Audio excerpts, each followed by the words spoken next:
So as you may know, often in high school classical mechanics, we assume uniform gravity when we are calculating the gravitational force that is only at a small height above the ground. But today let's dive a little bit deeper to come up with an expression that is slightly more accurate than uniform gravitation. So we're actually seeking the gravitational force Fg as a function of the small height above the ground for some, small h. And when we are using adjectives like small, we have to choose another distance to compare h with. And in this case, we're going to say, we're going to choose the radius of the Earth. So actually, we are saying that h is much smaller than r, or equivalently, h over r is much smaller than 1. So these are our assumptions, and of course, the Earth is spherical, as always. So before we actually begin, let's recall Newton's law of universal gravitation. It states that the gravitational force between two masses as a function of their separation is given by negative g times the product of their masses over the separation squared. And as we proceed, we also have to use the binomial theorem. So the binomial theorem states that for some small delta,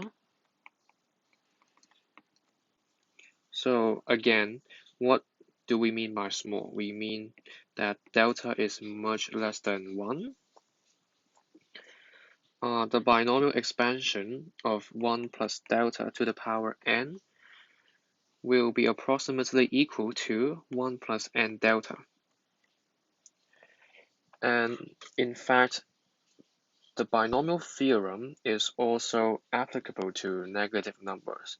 As you see, we actually have the separation squared in the denominator, so we are going to use that. So let's begin our derivation. In this case, the separation of the masses is actually the distance right here. So the separation that we are going to plug in into the formula becomes the radius of the Earth plus our small height. So we're going to plug that in.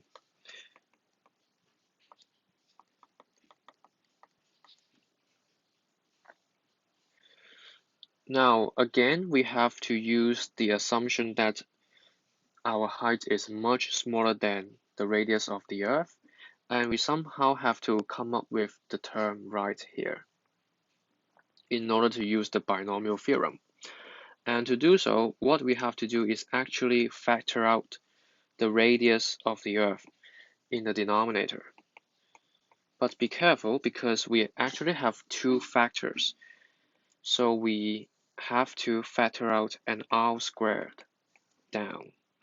And what is left will be 1 plus h over r whole thing squared down in the denominator.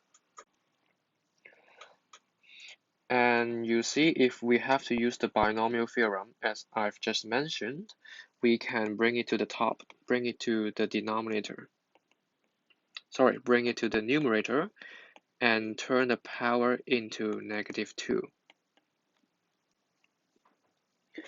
And you see, we actually have the term h over r being very small.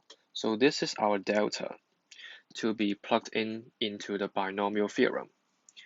And in fact, whenever you see such assumption here, you can always consider using binomial theorem to approximate and simplify the expression to a very simple and good-looking one.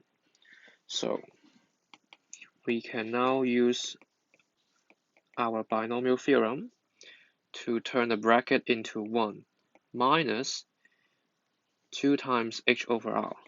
So you are just dragging down the power inside the bracket. And actually, this is our final expression for the gravitational force on a small height above the ground. And let's discuss a little bit here. So you see, gravity is always not uniform. It's just an assumption that we use. If you consider a more accurate expression, you will see that we have an extra factor here. 1 minus double the height over the radius of the square. So this is the extra factor that we can consider when computing the gravitational force.